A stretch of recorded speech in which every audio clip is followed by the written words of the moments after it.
Hi everyone, thanks for tuning into my channel. So I had a whole video recorded and I just deleted it on purpose. It was absolutely terrible and I couldn't even edit anything out of it. I had done a really terrible job. So I am starting over. Which is really like all I'm doing right now is decorating, but I can tell you what I did. So what I did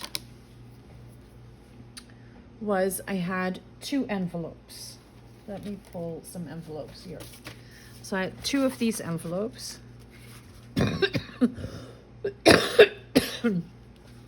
So I had two of these envelopes.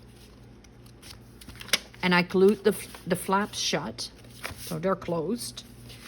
And then I took my medical grade paper tape and I put a little bit of glue on here, and then I taped the two pieces together with just a little bit of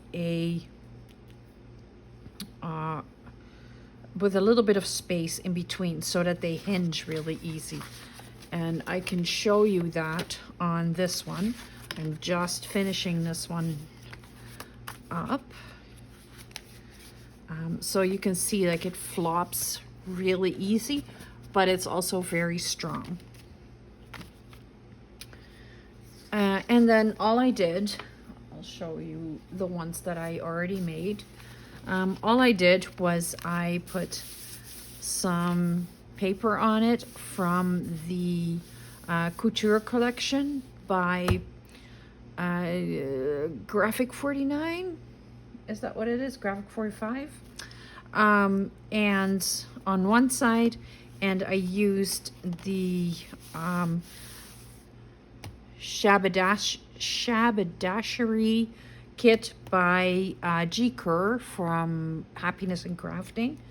I use that on the inside, but you can also go, okay, this is the outside and I want the envelopes on the inside, because these are just regular envelopes that I had made, and I glued them. I still have one where all I've done is the inside, so you can see. Oh, you can't see, but yeah, it's an envelope that I glued onto. Where did I put the other one? So I just like folded it over top, glued it onto it, and so then it just flip-flops around just like that. I made the envelopes out of some I am really terrible with this. I made them out of an atlas. So anyway, this is what I made, and I will show you how I am decorating them now. So this is also the couture collection by Graphic 45, and then this is from the patterns that I had, the vintage patterns. So this one is from I believe 1964. I have the covers here still. Easier said than done, because I have a big pile here. This one was from 74, and the other one is from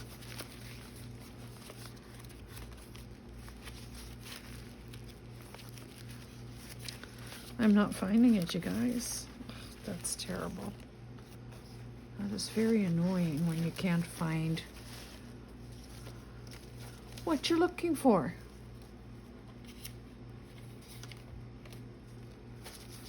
I'm not sure where I put it. Oh, it's right here. Right here. It is from 1967. And then the two that I'm working on right now are much older than that. They're from the 50s. So I have some 70s, I have some 60s, I have some 50s, and I think they're really, really lovely.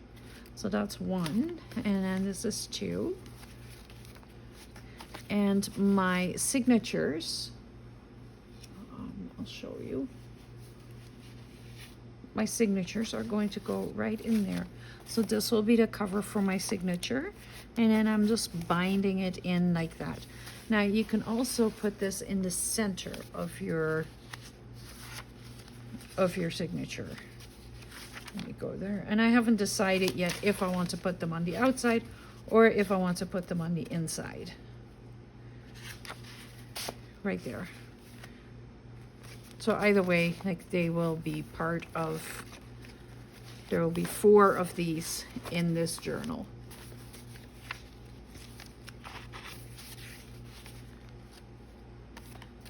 I think they're very cute.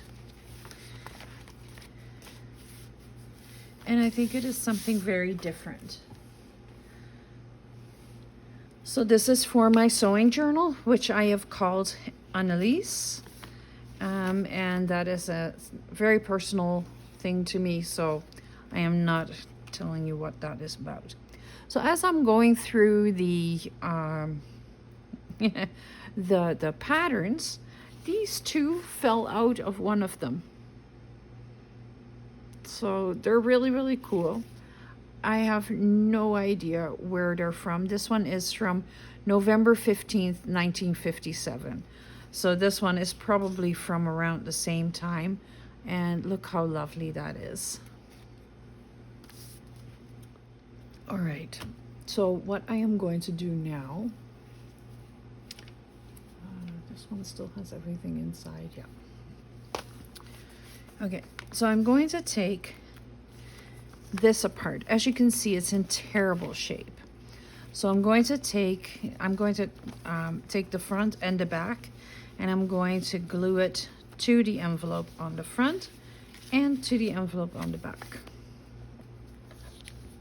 And I'm just going to use scissors because this is very, very brittle, and I don't want to destroy it any more than it already is.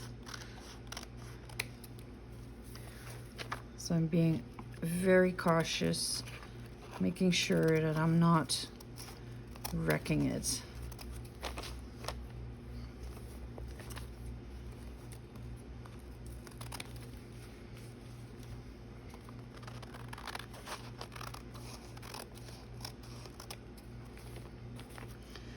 So we're definitely getting a lesson in what to do with very old brittle paper.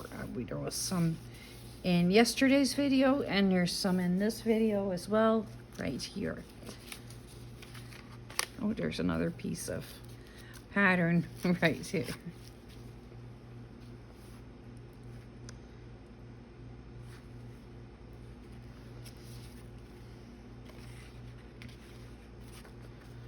Okay, so I can cut some of this off. I'm going to see how much I can do. I think I can cut the feet off. I am okay without the feet. Right there.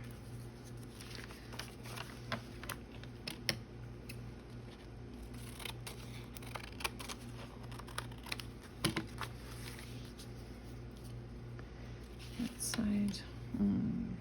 I want to keep this piece as much as I possibly can. So I'm just going to cut a little bit more on this side. It is okay.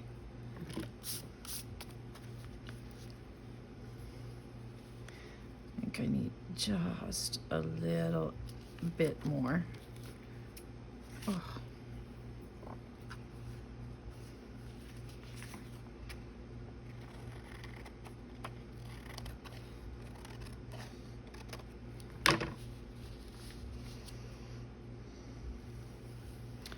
It's not bad.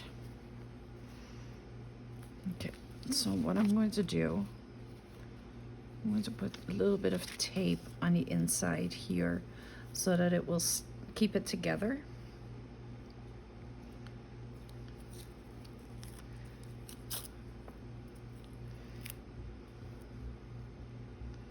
And this is why I don't feel guilty playing with this, because look at the shape that it is in. There we go. I'm going to put some glue stick on it just so that it will stick really, really well. And then I'm also going to go around it with my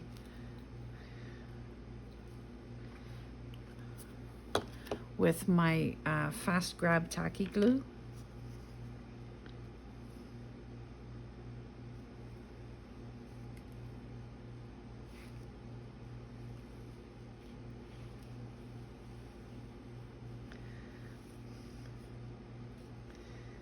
Making sure that I'm getting all the edges. I want them to be very well attached.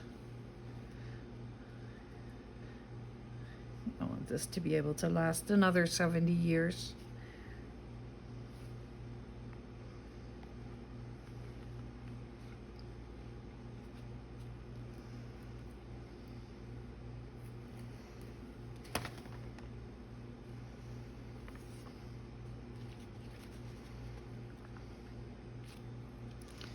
All right, stick this on here.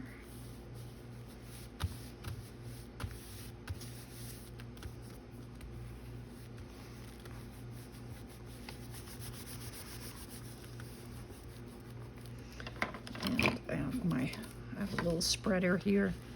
I'm just gonna go over it to make sure that the glue is spread nice and even. Otherwise you get like a beautiful design on the other side.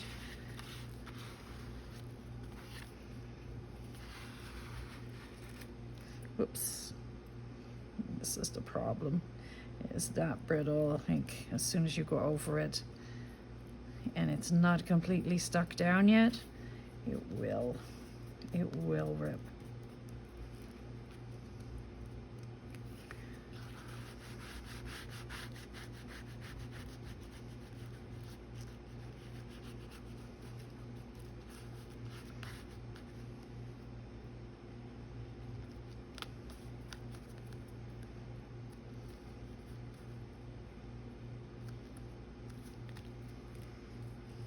Once it's attached though, it's not gonna go anywhere anymore. There we go.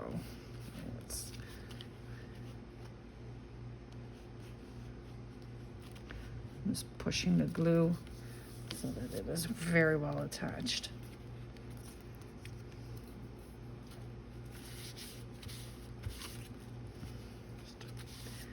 Taking it off here. That's one side. And how absolutely adorable is that?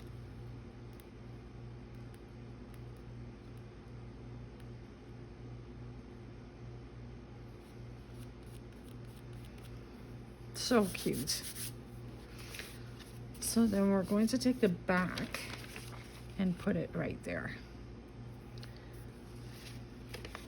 So here I am going to cut off the fold line or the glue line.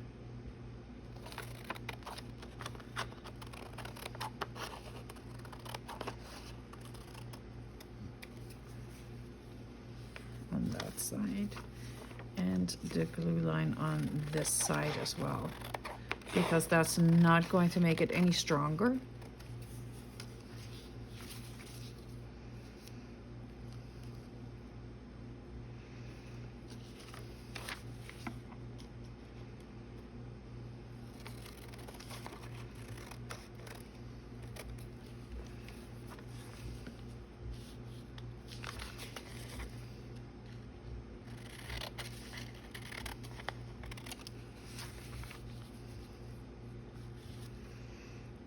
I would say that's almost perfect. Need a little bit more here. I'd rather take little bits off than taking too much off at once and then it's all gone. So it's not straight.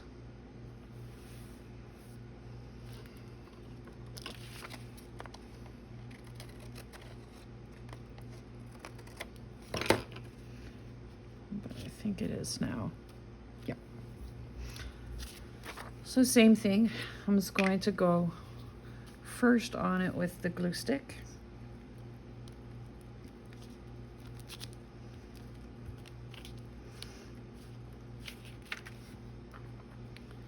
Making sure as much is covered as possible. And then I'm going around with the fast grab tacky glue.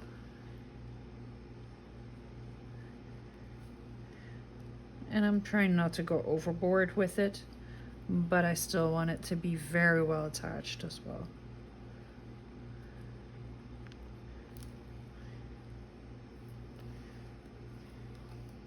And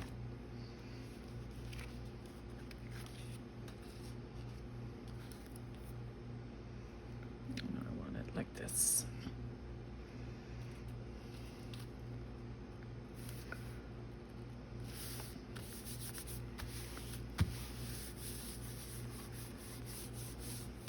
There we go.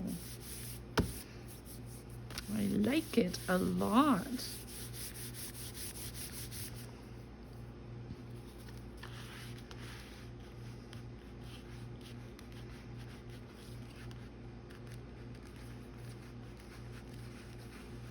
I'm just spreading it to make sure that all the edges are well attached so that they are not going to come loose, and then it will destroy the paper anyway. I don't want it to get any chances.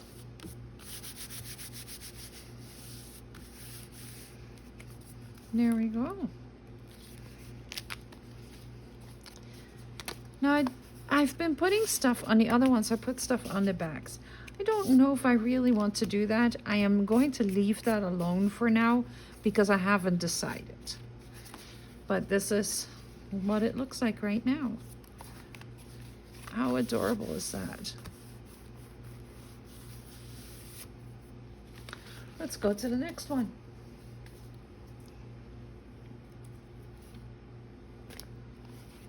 I'm going to take this and put it aside.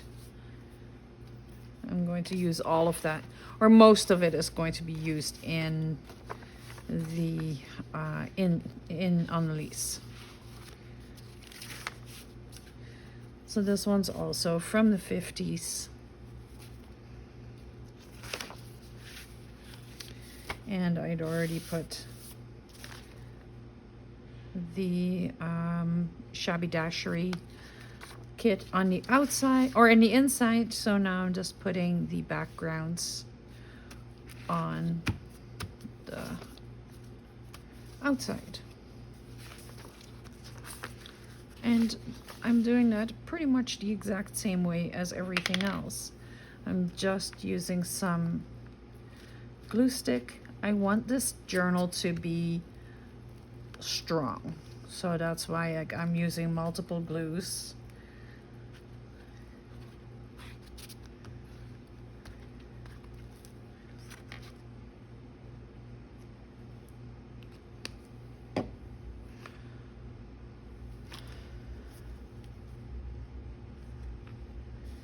And trying to make sure that it stays as well attached as I can possibly get it. So the reason I am not using more of the graphic 45 is because I don't have that much, and I definitely didn't have enough to cover all of this. So that's why I went to something else, and it doesn't matter.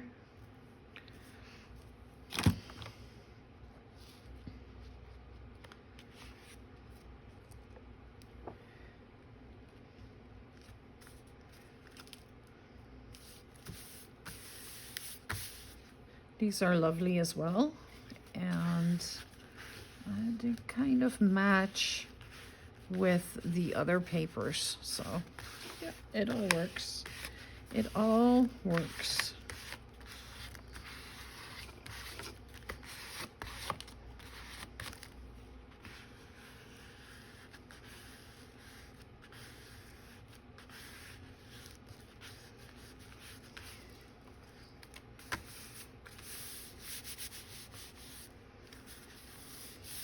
So these are going to be nice big pockets. Once I am done with all the decorating, I'm going to cut them open.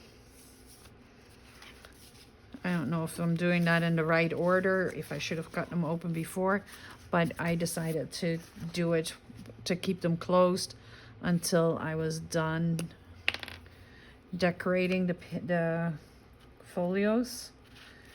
It just makes it a little easier for decorating.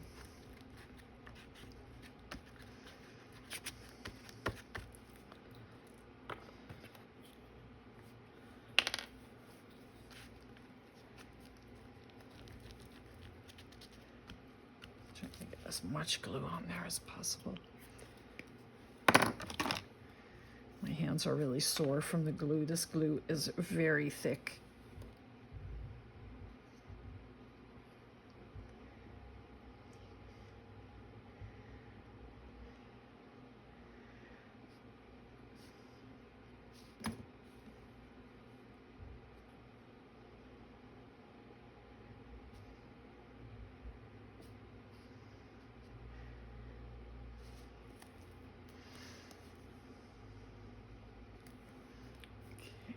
Should be enough. It's not going to go anywhere, trust me.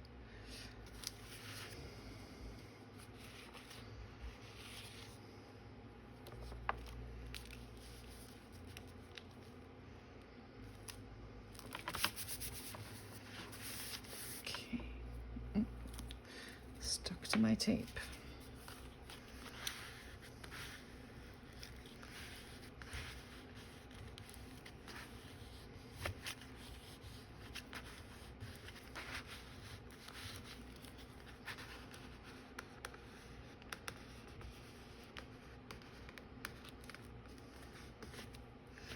Oh, I'm going to have to clean up a little bit here. There's a lot of glue there.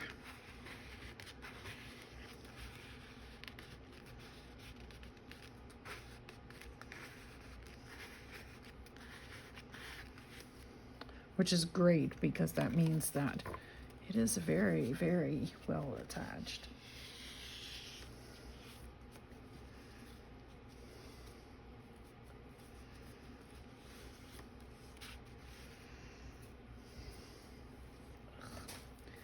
Gross.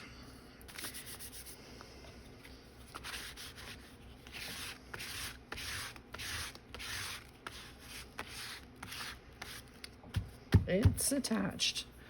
Don't worry, it's not going anywhere now. Okay, so this is the front. And I'm going to do the same thing as I did with the other one. I'm going to take the bottom off and the sides off.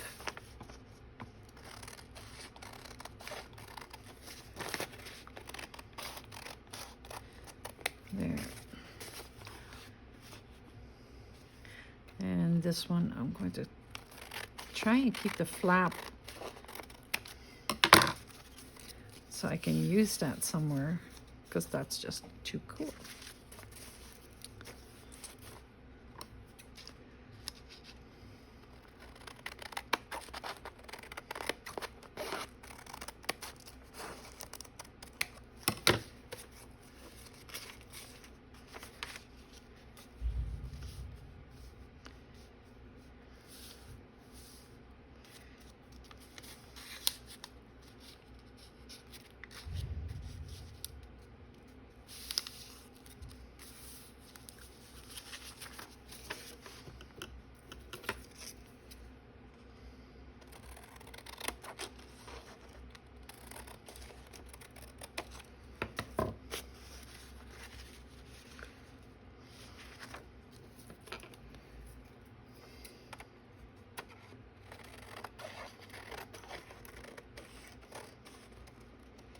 Sorry, I kind of started drifting away there. My apologies. I really, really, really like this. What do you think? Can you tell me? Leave me a comment. Let me know what you think of this. And let me know what else I can do with a sewing journal. I have some ideas, but I want to see what you think. and what kind of ideas you have as well. I started this as kind of a project for Scraptember. I am using scraps. I am using very vintage paper. I'm doing all kinds of stuff. However, I'm just not sure that I'm really sticking with a prompt. So it's hard to really follow along. And I did so well for July for the for the Scraptember in July, for the July Junk Journal Challenge 2025. And I find that the prompts for this one are very similar to that one. So I just really, I am in a, I just don't want to kind of mode.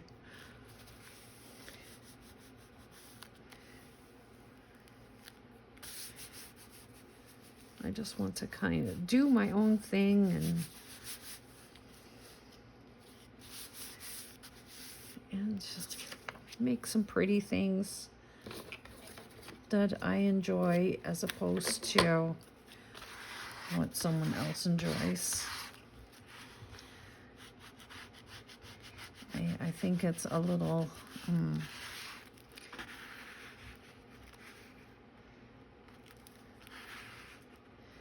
and I think I don't do prompts very well either. I like doing my own thing much more. I like when I get a, okay, this is what we're doing, and you can stick with that for the month. Kind of like what we did in August, where we're just more playing and having some fun with this than being in some kind of structure. I believe that junk journaling is not supposed to be very structured, and we should be making ephemera, and I don't know. I complained about that during the July Junk Journal Challenge as well, that I just don't see how you can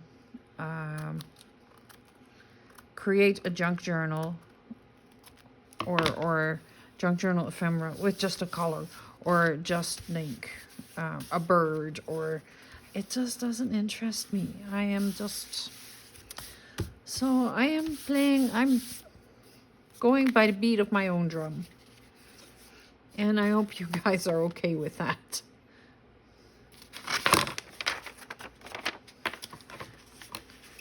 Let me know if you have any thoughts on this as well.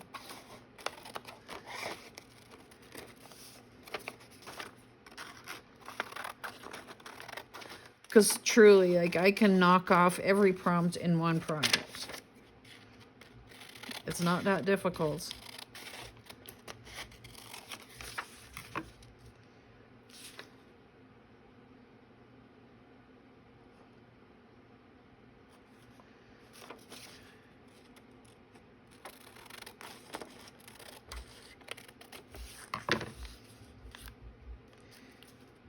There we go. There's the back. So I'm just going to attach this, and then I have all four completed, and I'll have to make a decision on what I want to do. If I want to put the other paper on the inside of the envelopes, but I haven't made that decision yet. I will do that off camera. But right now I am reaching the end. I hope you really enjoyed this video, and I hope you enjoy watching me create this sewing journal. This is going to be a pretty involved journal, and it's very personal. Like I said in my description yesterday, my mom had, like, my mom was such a beautiful seamstress, and she's still alive, like, and she just doesn't really sew anymore. She can't see it very well, and but boy, she had golden hands.